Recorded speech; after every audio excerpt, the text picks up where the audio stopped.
porque dele, por ele, para ele são todas as coisas, porque dele, por ele, para ele são todas as coisas. A ele a glória,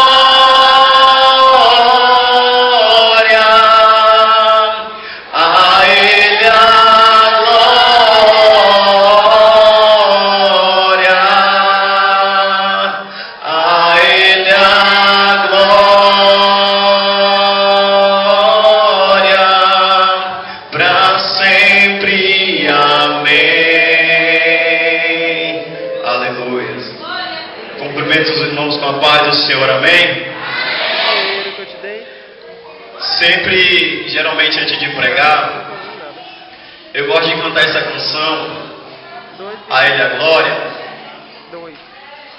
Como eu disse ontem ali na igreja da pastora Karine, que há uma unção que está sobre minha vida, que não é minha, Deus me emprestou. Há um dom de pregar que está sobre a minha vida, que também não é meu, nem um dom de louvar. Foi Deus que me deu, Ele me emprestou, para me poder usar na terra. Porque eu declaro aquilo que está escrito em Romanos 11:36. Porque dele e por ele, e para ele são todas as coisas. Só Deus é digno de honra e de glória, amém? Antes de pregar, eu gostaria de fazer um pedido à pastora. Posso?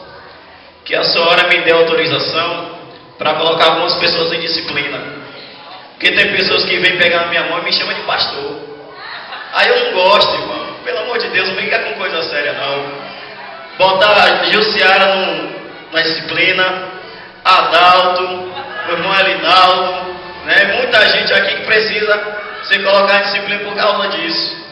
Eu não sou pastor, não tenho chamado e não serei, irmãos. Então não me chama mais de pastor, amém?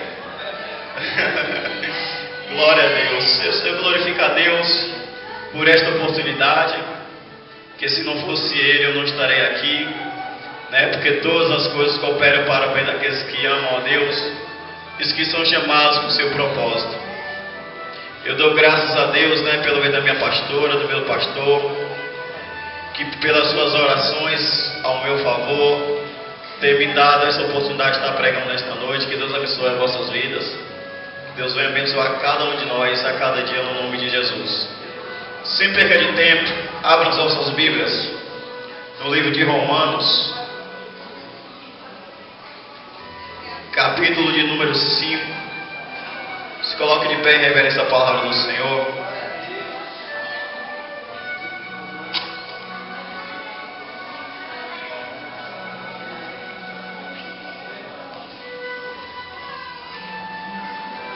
Romanos capítulo de número 5, verso de número 19 até o 21.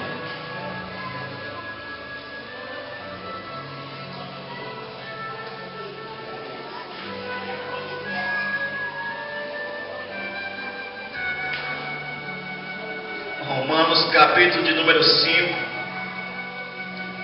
verso de número 19 até o 21. Quem achou, diga amém. Amém.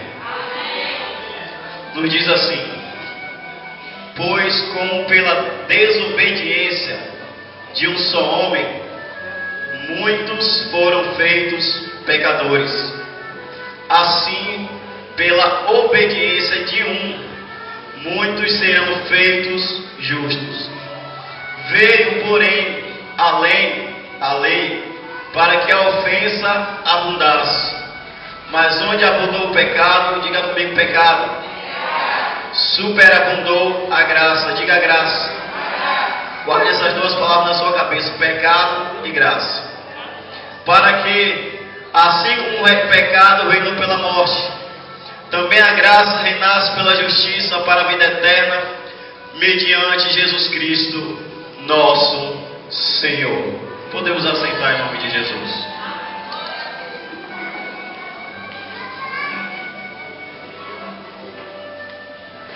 Aleluia. Dentro da teologia, existe uma matéria que tem por nome a martiologia, ou alguns dizem hamartiologia. A martiologia é uma doutrina ou um estudo acerca do pecado. Irmãos, se você veio esta noite me acusar dos meus pecados, é claro que não. Eu vim te mostrar a solução para ele. Está escrito que Deus, a contemplar a obra da sua criação, declarou que tudo era muito bom. Observando mesmo ligeiramente, chegamos à convicção de que muitas coisas que agora existem não são boas. O mal, a impiedade, a opressão, a luta, a guerra, a morte e o sofrimento. E naturalmente surge a pergunta: como entrou o mal no mundo? É uma pergunta que tem deixado perplexos muitos pensadores. Aleluia, louvado seja Deus. Só que a Bíblia oferece a resposta de Deus. Ainda mais, informa-nos o que o pecado realmente é. E ainda apresenta-nos o remédio para o pecado. É por isso que nesta noite eu quero pregar a subordinada ao tema: o poder da graça. Repita comigo: o poder da graça. A Bíblia ainda afirma de forma clara que o homem é uma criatura caída e em estado de rebelião contra Deus. No grego e no hebraico, há vários significados da palavra pecado, como transgressão, rebelião, revolta, injustiça, maldade, violação, errar o alvo, errar o caminho e muitas outras. E todos nós sabemos o que é pecado. Pecado é roubar, prostituir, fornicar, adulterar, mentir, aleluias, falar mal do próximo, fumar, beber, desejar coisas alheias e mais uma vasta de explicações que a Bíblia nos oferece sobre o pecado. Mas o que é de fato o pecado? Em 1 João, capítulo 3, versículo 4 diz que todo aquele que comete pecado transgride a lei. De fato, o pecado é a transgressão da lei. Só que no mundo secular, há várias teorias falsas acerca do pecado. E eu vou citar 5 delas aqui para quando você ouvir, você não acabar sendo enganado por elas. Por exemplo, número 1, o ateísmo. Ou seja, o ateu, que nós conhecemos, que não acredita em Cristo. O ateísmo, ao negar a Deus, nega também o pecado, porque estritamente falando, todo pecado é contra Deus, e se não há Deus, não há pecado. Segundo, o determinismo. O determinismo é a teoria que afirma seu livre-arbítrio uma ilusão e não uma realidade. Em terceiro, o hedonismo. O hedonismo vem da palavra grega que significa prazer. É a teoria que sustenta que melhor ou mais proveitoso que existe na vida é a conquista do prazer e fuga à dor. De forma clara que a primeira pergunta que o hedonismo faz não é, aleluia, isso é certo? E sim, terá prazer? Aleluia, louvado seja Deus. Em linguagem técnica, o homem deve libertar suas inibições. E em linguagem simples quer dizer ceder à tentação, porque reprimi-la é prejudicial à saúde. Em quarto lugar, a ciência cristã. Esta seita nega a realidade do pecado. Declara que o pecado não é algo positivo, mas simplesmente a ausência do bem. Nega que o pecado tem existência real e afirma que é apenas um erro da mente moral. E por último, em quinto lugar, a teoria da evolução. Considera o pecado como herança do animalismo do homem. Desse modo, em lugar de exortar a gente a deixar o velho homem, o antigo Adão, as proponentes dessa teoria admoestam que nós devemos deixar o velho macaco e o velho tigre. Como já vimos, a teoria da evolução, ela é antibíblica. Só que há uma diferença entre pecado e carnalidade. Deixa eu lhe falar qual a diferença. A palavra carne é proveniente da palavra grega sarx, que significa carne, a carne de um animal, o corpo de qualquer ser vivente e a simplesmente natureza humana, ou a natureza terrena do homem. Já a palavra carnal é proveniente da palavra grega sarkikos, que é derivado da raiz da palavra grega sarx. O mundo do carnal significa coisas naturais necessárias para manter a vida, e o seu sentido não poderia jamais incluir o pecado. Mas aí você pergunta, mas os cristãos podem ser carnais? Os cristãos podem sim ser carnais. Na verdade, cada um de nós é carnal em alguns sentidos, pois a palavra significa simplesmente natural ou humano. Há determinadas atitudes naturais e humanas que são necessárias a toda a vida e conduta. Se não tivesse caído, o homem teria sido perfeitamente carnal e natural, e ainda assim sem pecado. Toda carnalidade não é pecado. Comer, beber, trabalhar, falar, pensar, caminhar, sentar e etc. Só que, como a carnalidade é natural, ela só passa a ser pecado se nós passarmos a transgredir a lei de Deus. Quer ver um exemplo claro disso? Já que nós somos seres humanos, nós precisamos só comer para sobreviver, para ter saúde e ter força. Só que, se você comer exageradamente, além do que você aguenta, você está transgredindo a lei de Deus, porque a Bíblia diz que a glutonaria é um pecado. Porque se você come além do que você aguenta, você está transgredindo a lei de Deus, porque o pecado é a transgressão da lei de Deus. A Bíblia nos diz que o homem caiu em pecado. Se voltarmos no livro de Gênesis, vamos ler a história de Adão, que Eva, enganada pela serpente, comeu o fruto proibido que Deus falou para que não comesse. Logo após ela ter comido, ela chegou para o seu marido e ofereceu também do fruto.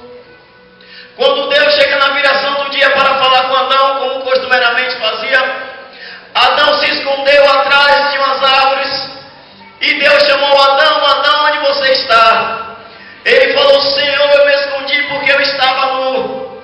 Aí Deus falou: como é que você sabe que você estava nu? Por acaso você comeu do fruto que eu falei para que você não comesse? Nesse momento, Adão tenta colocar a culpa em Deus, dizendo: foi a mulher que tu me deste, ela comeu do fruto e também me deu. E naquele momento, por causa da rebelião contra Deus, por causa do pecado, Adão e Eva foram expulsos do paraíso.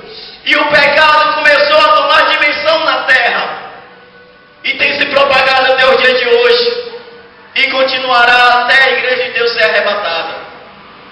Louvado seja Deus. E por causa do pecado, os homens começaram a se levantar. Satanás começou a entrar no coração do homem. E homens como Caim, que não teve misericórdia do seu irmão e o matou.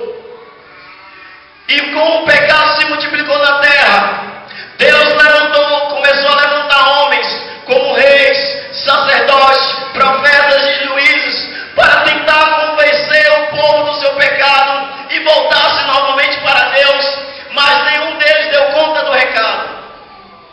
Até que no momento da história, Deus, olhando para a terra, começa a pensar quem ele vai se levantar, só que ele olha e não tem mais ninguém. Até que ele faz uma pergunta e diz: e agora? A quem enviarei? E quem há de ir por nós? Só que tem alguém do seu lado, que bate no seu ombro e diz: Pai, eis-me aqui, envia-me a mim. Aonde é que entra a graça nisso? A graça entra agora nessa história. Se eu fosse perguntar a muitas pessoas aqui o que é a graça, muitos iam dizer: a graça é um sentimento. Mas a graça não é um sentimento. A graça é uma pessoa. É a pessoa mais bela, a pessoa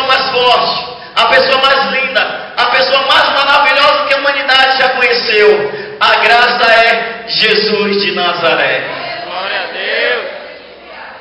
Naquele momento a graça se manifesta do lado de Deus e fala: Pai, eu vou lá.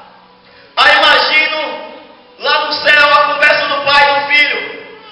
Aí Deus fala para seu filho: olha, eu já fui. Aí Jesus fala: meu pai, mas o Senhor foi com glória. O Senhor foi, subia na sua nuvem chamada Shekinah e descia lá. Mas só que os homens, em vez de temerem ao Senhor, eles tinham medo do Senhor. Porque simplesmente o Senhor matava homens por causa do seu pecado. Um homem que não fosse um sacerdote, se tocasse na arca, era fulminado ligeiramente. O Senhor fazia abrir a terra e engolir homens vivos. O Senhor abriu o mar, o povo passava, mas aqueles que vinham atrás eram lá engolidos pelo mar, pelas águas. E os homens não temem ao Senhor, os homens tinham medo do Senhor, Pai. Aí Deus fala: o que é que a gente faz então? Aí Jesus fala: e se nós descermos lá? E se fazer igual a eles? Para saber como é que eles são. Aí imagina Jesus naquele momento e para e fala: Pai, o Senhor sabe o que é chorar. O Senhor sabe o que é gemer. O Senhor sabe o que é sentir dor. O Senhor sabe o que é ser traído. O Senhor sabe o que é isso. Aí naquele momento eu creio que Deus se silenciou. Aí Jesus fala: então, Pai, nós temos que ir lá, se fazer igual a eles, para saber porque eles murmuram muitas vezes, porque eles choram, porque eles falam que muitas coisas não estão certas na sua vida. E é aqui que entra o mistério da encarnação. Muitas pessoas querem entender o mistério da encarnação, só que não conseguem, porque o mistério da encarnação não tem explicação. O mistério da encarnação é algo que a gente aceita por fé. A encarnação é isso. Como pode um ser divino se fazer dentro do ventre de uma mulher, nascer e se fazer um ser humano de carne e osso como a gente? E foi João quem disse: porque Deus amou o mundo de tal maneira que deu seu Filho unigênito, para que todo aquele que nele crê não pereça, mas que tenha a vida eterna. Aí Jesus vem e se faz carne entre nós. A graça se manifesta no nosso meio. Pois Tito 2:11 está escrito que a graça se há manifestado, trazendo salvação a todos os homens. A história diz que o nosso Cristo é pendurado numa cruz. Pregam suas mãos, pregam seus pés, furam seu lado com a lança, dá vinagre para ele beber. O nosso Cristo sente dores que jamais a gente poderia sentir a dimensão da dor. Tudo por mim e por você. Louvado seja Deus. Só que depois dele morrer, embalsamam o corpo dele, levam ele para uma sepultura. Depois de 3 dias ele ressuscita, fica ainda 40 dias na terra. Depois dele é assunto aos céus. E a Bíblia diz que Jesus foi, mas foi interceder por nós. Jesus é o nosso intercessor. Aí eu lhe faço a pergunta: por que você não morreu ainda, crente? Por que foi que Deus não lhe matou ainda? É por causa que ao lado de Deus mora a graça, que é Jesus Cristo. Porque a Bíblia diz em Romanos 6:23 que o salário do pecado é a morte. A Bíblia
não sente necessidade de sexo. Os anjos são inerráveis, então Deus tem que usar em você, que mesmo sendo pecador, mesmo sendo falho, ainda tem coragem de reconhecer que nós não somos nada, e aquele que está lá no céu é tudo em nossas vidas.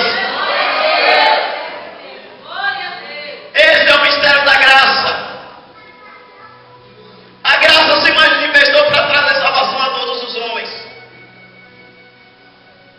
E se nós formos olhar a Bíblia, nós vamos ver homens como Sansão. Muitas pessoas pensam que o primeiro e único pecado de Sansão foi ele ter contado o seu segredo para Dalila. Isso é mentira, isso é um engodo. A Bíblia diz que Sansão era nazireu, e a lei do nazireado não permitia que o nazireu tocasse coisa morta. Um dia Sansão matou um leão e deixou seu cadáver na beira do caminho. Passado alguns dias ele voltou nesse caminho novamente. Havia um favo de mel dentro da carcaça do leão, e Sansão tocou naquele cadáver, pegou o mel e começou a tomar aquele mel. Ele tocou em coisa morta. A Bíblia diz que um abismo chama outro abismo. Um pecado abre espaço para outros pecados. O que dizer de Davi? Que a Bíblia ainda afirma que ele era um homem segundo o coração de Deus, e ainda assim cometeu pecados hediondos contra Deus. Se deitou com uma mulher que não era dele, teve relações com ela, e ainda mandou matar o marido da mulher. E por que é que Deus não matou Davi? Por causa que a graça que mora ao lado de Deus defendeu ele. O que dizer de Paulo? Que muitos apologistas tentam imacular a sua imagem, mas Paulo, mesmo sendo um grande homem de Deus, teve um momento na história que ele chegou a dizer: o bem que eu quero fazer, eu nunca faço, e o mal que eu não quero, eu estou sempre fazendo. Ele ainda disse mais: há um espinho na carne em mim, que 3 vezes eu orei a Deus para Deus tirar de mim. Era como se o mensageiro de Satanás viesse e nos profetiasse. 3 vezes ele orou a Deus para que Deus tirasse aquele espinho dele. E Deus falou: Paulo, a minha graça te basta, Paulo. A minha graça te basta, filho. Mas Senhor, eu estou fraco. O meu poder se aperfeiçoa na tua fraqueza, menino. Esse é o poder da graça. O poder da graça chega para a mulher e diz: mulher, onde é que estão os teus acusadores? Ficou algum? A mulher responde: não, Senhor, ninguém me condenou. Aí a graça fala: eu também não te condeno. Vai e não peques mais. A graça cura um paralítico, e muitas pessoas murmuram. Aí a graça fala: qual é o mais fácil dizer? Estão pecados os teus perdoados? Estão perdoados os teus pecados? Ou dizer: levanta-te, toma o teu leito e anda. Louvado seja Deus. A Bíblia diz que Jesus é o nosso advogado. Você crê assim? Porque a Bíblia, essa Bíblia, o livro mais ético, o livro, aleluias, mais moralista, contém 370 classes de pecado. Quantas disse? 370 classes de pecado. Há aqui só nessa Bíblia pecado contra tudo e contra todos.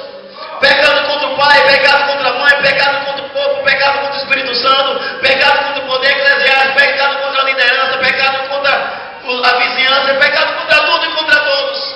Então é impossível não burlar alguma lei dessa. Não tem como você não errar, não tem como você não falhar. Aí talvez você pode me perguntar: mas se a graça me defende, então eu posso continuar pecando e me esconder atrás da graça? Aí já não é fraqueza da carne, aí já é falta de vergonha na cara. Nós podemos até errar, mas temos que reconhecer que somos errados, levantar a cabeça e seguir em frente, e não errar mais. e por causa dos seus pecados. Satanás hoje deve ter marcado uma audiência com Deus, chegado aos céus. Eu não duvido que neste momento ele esteja fazendo isso. E ele chega diante de Deus e fala: Deus, aí Deus, o que é, cão? Eu só vim aqui fazer com que o Senhor cumpra com sua palavra. Por quê? Porque muitos crentes da providência hoje pecaram. E se a sua palavra diz que o salário do pecado é a morte, eu quero levar todos os que pecaram comigo hoje para o inferno. Satanás é o pai da mentira. Mas neste momento, na audiência com Deus, ele fala a verdade. Aquele crente lá pecou, aquela crente fez isso, aquilo outro. E o Senhor não pode voltar atrás da sua palavra, porque a sua lei é irrevogável. Aí Deus naquele momento se cala, pensa um pouco, depois ele fala a verdade. A minha palavra, o que eu decretei, está decretado. O que eu falei, está falado, eu não posso voltar atrás. E Satanás naquele momento começa a se alegrar, pensando que ia levar muita gente para o inferno.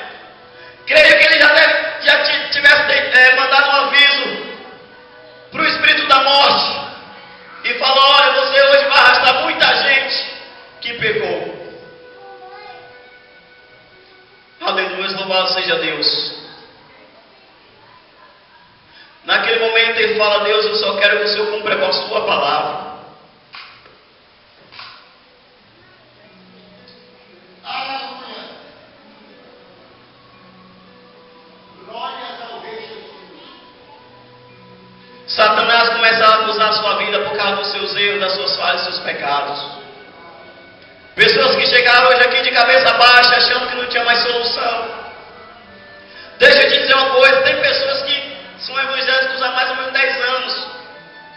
E por ter cometido pecado lá atrás, ainda fica pedindo perdão a Deus pelo pecado que cometeu há muitos anos atrás. Isso é Satanás acusando a sua mente, crente. Satanás é acusador. Se você continuar pensando que esse pecado ainda faz efeito sobre a sua vida, Deus não pode fazer nada por você. Você tem que reconhecer que Deus já lhe perdoou e que Ele já jogou no mar do esquecimento. Hoje é noite de libertação. Hoje não tem para Satanás. Eu profetizo na autoridade em nome de Jesus que todos os irmãos que lhe acusaram já se demandaram, já foram para o queiro dos infernos, porque o sangue de Jesus ainda tem efeito sobre a tua vida. Aleluias. Naquele momento está Deus e o diabo dialogando. Eu quero que o Senhor cumpra com sua palavra. Eu quero levar aquelas almas que pecaram comigo. Aí Deus fala: se a minha palavra diz que o salário do pecado é a morte, então não posso voltar atrás. Aí naquele momento Deus levanta a mão dele com o martelo para dar a sentença de morte a muitos. Só que naquele momento, quando ele levanta a sua mão com o martelo, levanta alguém do seu lado com a mão furada. Você não entendeu? Levanta alguém do lado dele com a mão furada. Deus diz: filhinhos, eu vos escrevo para que não pequeis. Se todavia pecar, temos advogado junto ao Pai. Ele é a propiciação pelos nossos pecados, e não só pelos nossos, mas do mundo inteiro. Naquele momento a graça se manifesta. Esse é o poder da graça. O poder da graça pega a sentença e rasga. O poder da graça pega o cativo e liberta. O poder da graça pega aquele que está lá no lixo e transforma em luxo. O poder da graça liberta a alma do homem do inferno.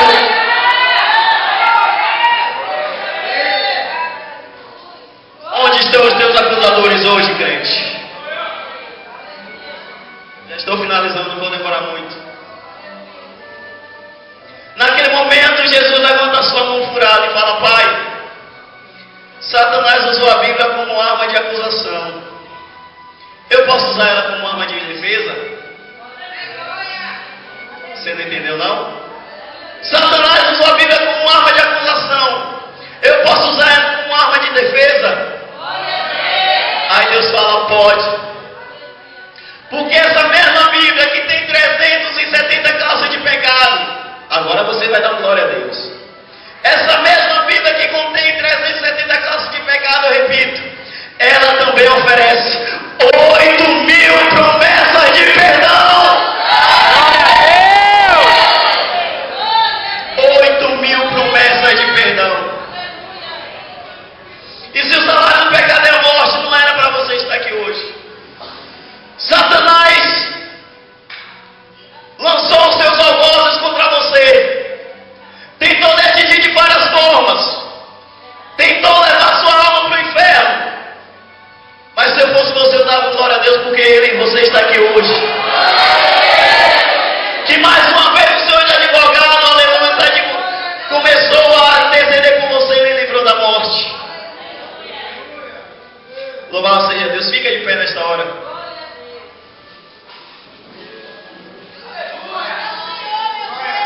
Satanás começa a acusar muitos de nós diante de Deus.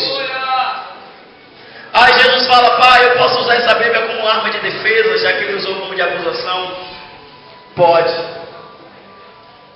Então eu, como advogado, Pai, eu vou me colocar no lugar deles. Ai, Jesus, com seu amor incondicional,